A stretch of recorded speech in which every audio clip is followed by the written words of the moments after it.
وہ ایک خوددار طبیعت کے مالک تھے، جس کا اثر ان کے کلام میں ہمیں ملتا ہے۔ صبر و قناعت تو ان کے گھٹی میں پڑی ہوئی تھی۔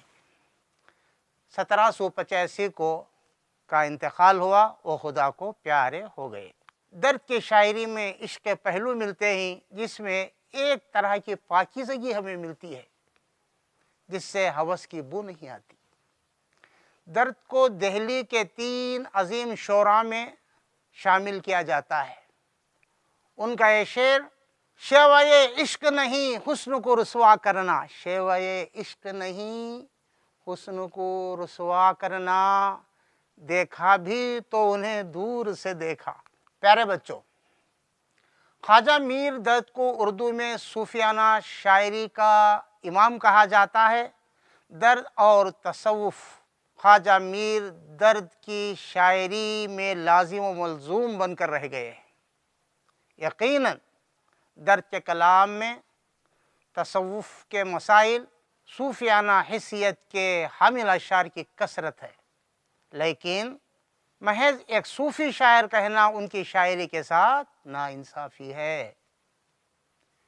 میر نے انہیں ریختہ کا زور آور شاعر کہتے ہوئے انہیں خوش بہار گلستان سخن، اور اثر نے کہا ہے کہ معاملات تصوف میں ان سے بڑھ کر اردو میں کوئی اور شاعر نہیں گزرا۔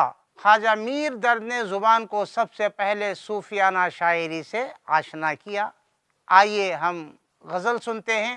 پہلے اس کو غور سے دیکھیے، ایک مرتبہ پڑھ لیجئے، اس کے بعد ہم آپ کو اپنی آواز میں یہ غزل سنائیں گے۔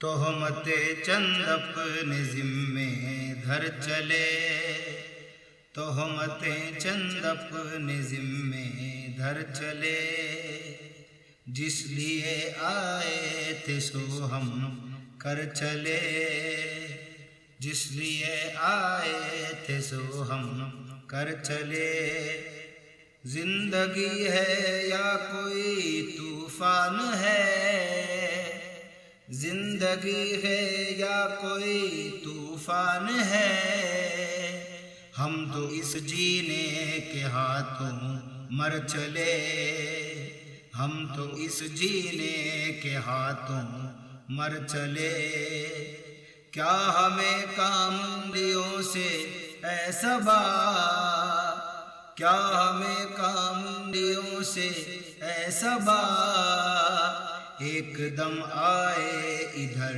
ادھر چلے، ایک دم آئے ادھر ادھر چلے، شمع کے مانند ہم اس بزم میں، شمع کے مانند ہم اس بزم میں، چشم تر آئے تھے دامن تر چلے، چشم تر آئے تھے دامن تر چلے، ڈھونڈتے ہیں آپ سے اس کو پرے، ڈھونڈتے ہیں آپ سے اس کو پرے، شیخ صاحب چھوڑ گھر باہر چلے، شیخ صاحب چھوڑ گھر باہر چلے، ساقیا یا لگ رہا ہے چل چلاؤ، ساقیا یا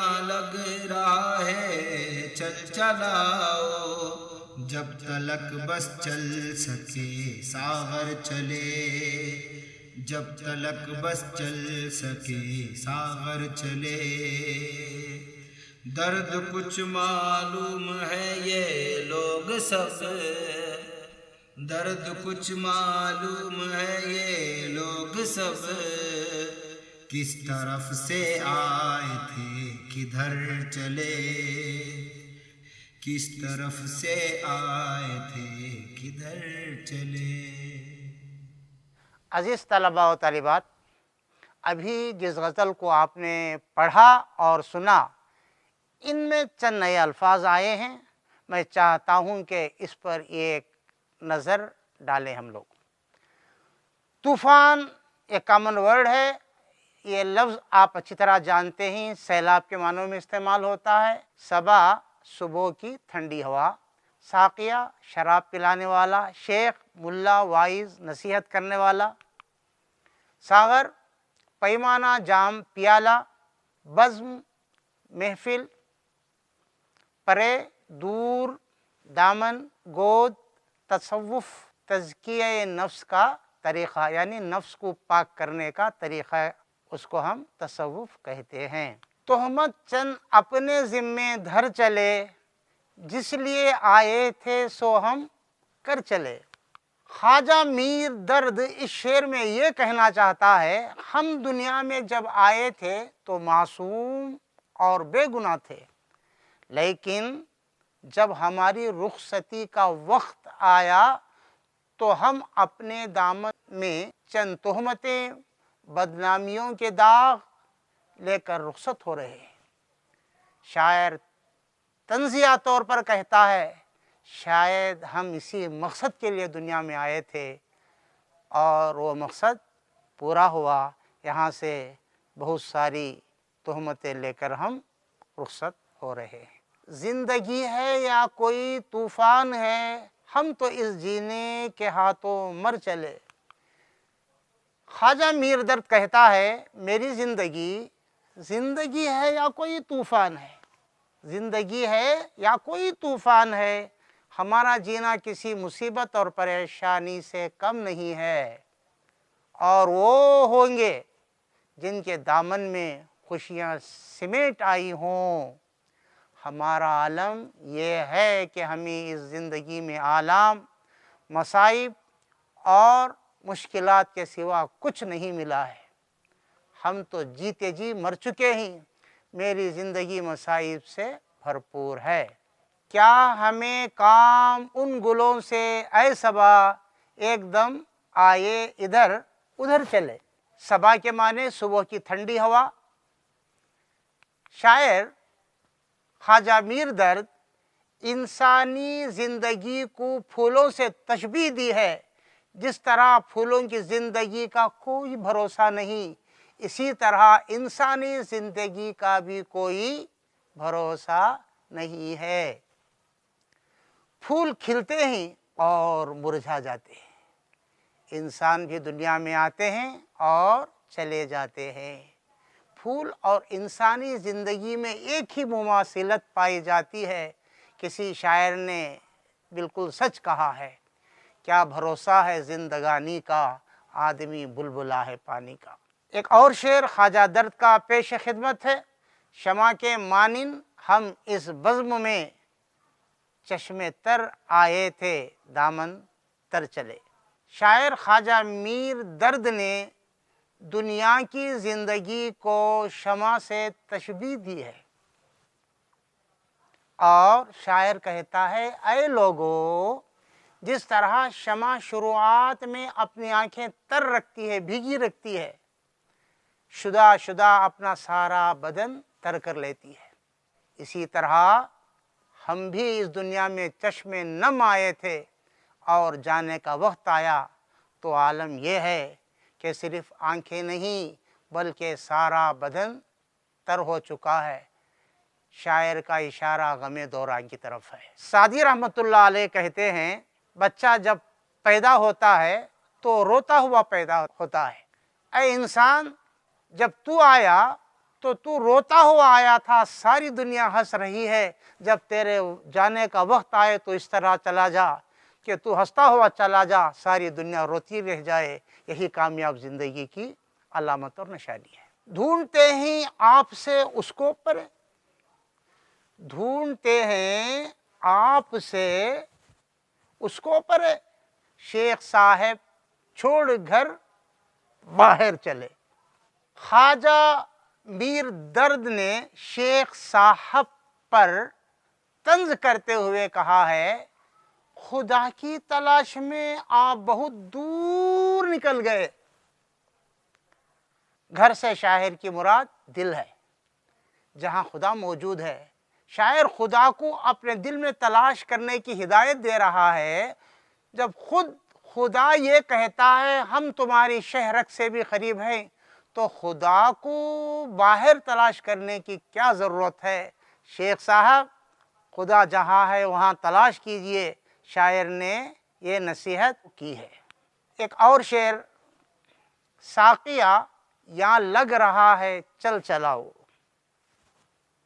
ساقیہ یہاں لگ رہا ہے چل چلاؤ، جب تلک بس چلے ساغر چلے۔ شاعر خواجہ میر درد اس فانی زندگی کی طرف اشارہ کرتے ہوئے کہتے ہیں، اے ساقی، اس دنیا کا کوئی بھروسہ نہیں ہے، ہماری زندگی بہت جلد ختم ہونے والی ہے، اس لیے جب تک کہ دور چل سکے چلاتے رہو۔ آخری شعر کہ غزل کا آخری شعر مقطع کہلاتا ہے، جس میں شاعر اپنا تخلص یعنی چھوٹا سا نام استعمال کرتا ہے، یہ وہی شعر ہے۔ درد کچھ معلوم ہے یہ لوگ سب کس طرف سے آئے تھے کدھر چلے، درد کچھ معلوم ہے یہ لوگ سب کس طرف آئے تھے کدھر چلے۔ شاعر خواجہ میر درد غزل کے آخری شعر یعنی مقطع میں اپنے دل سے خطاب کرتے ہوئے کہتا ہے، اے درد، اپنے آپ کو پکار رہا ہے شاعر، اپنے دل کو پکار کر کہتا ہے، کیا تجھے معلوم ہے یہ سب لوگ کدھر جانا چاہیے تھا کدھر جا رہے ہیں؟ یہ لوگ اپنی ڈگر سے ہٹ گئے ہی آخرت کی بجائے دنیا کی طرف چل پڑے۔ نظر سوئے مرقد، قدم سوئے دنیا، کدھر جا رہا ہے کدھر دیکھتا ہے؟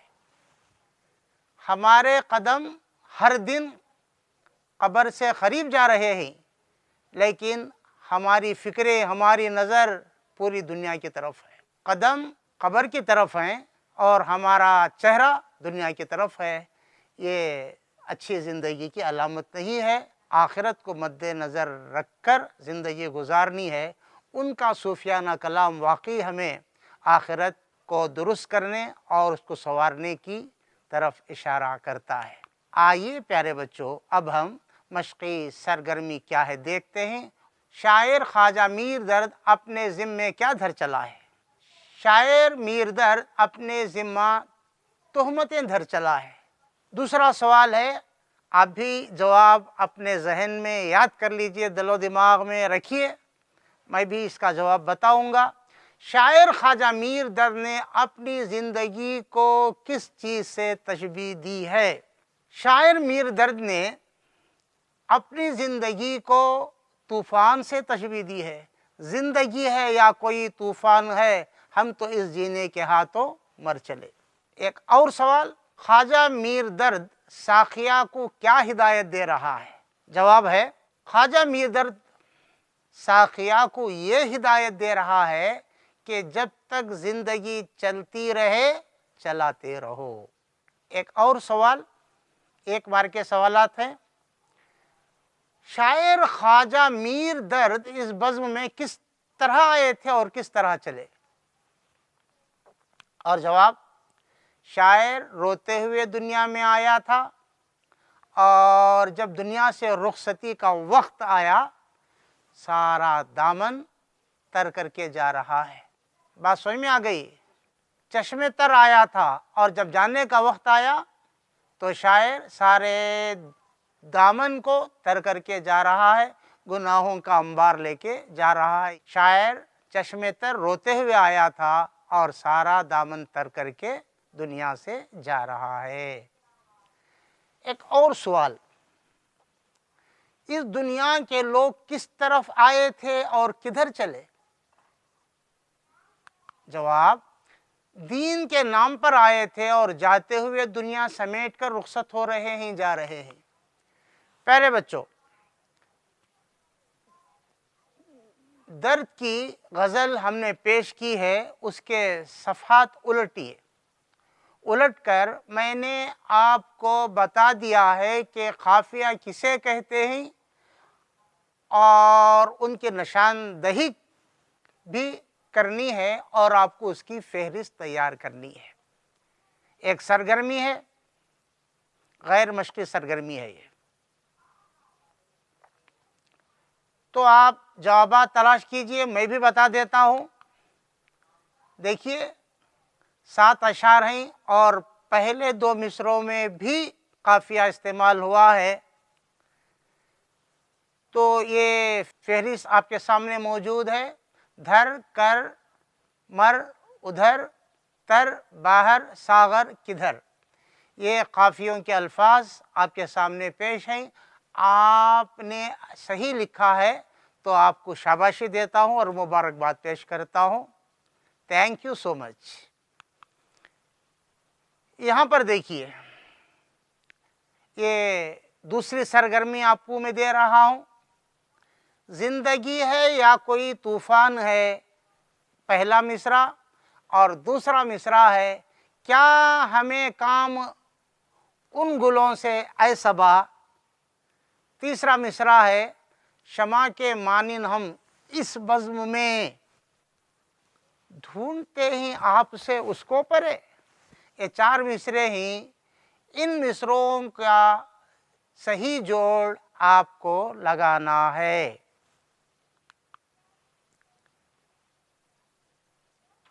آپ نوٹ بک میں لکھیے اور جلدی سے بتائیے کہ صحیح جوڑ کیا ہے۔ جی، یہ صحیح جوابات ہیں۔ دیکھیے، زندگی ہے یا کوئی طوفان ہے، ہم تو اس جینے کے ہاتھوں مر چلے، کیا ہمیں کام ان گلوں سے اے صبا، ایک دم ادھر آئے ادھر چلے۔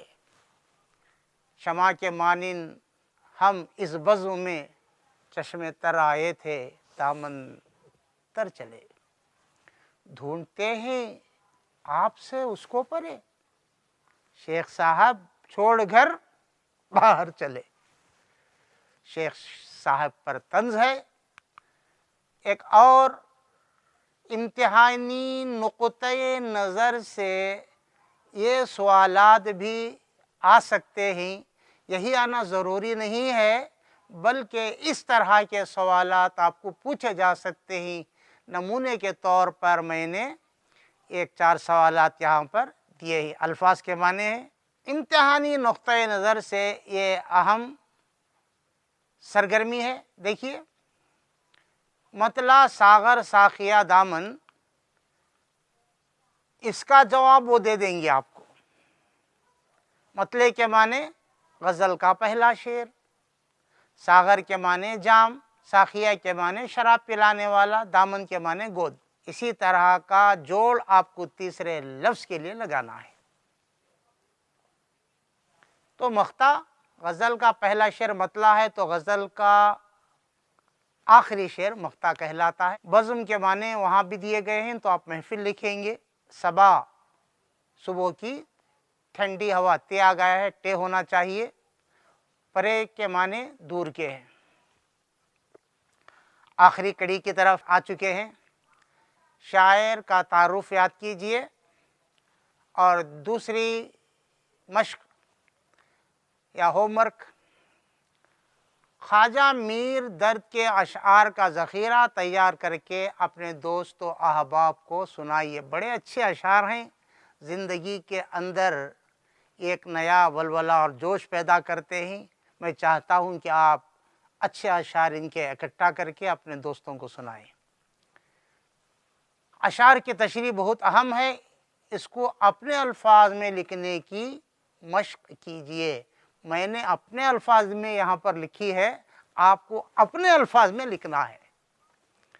اسی کے ساتھ اپنے استاد اور دوست کفایت میسوری کو رخصت کی اجازت دیجئے۔ انشاءاللہ اگلی کلاس میں ملاقات ہوگی۔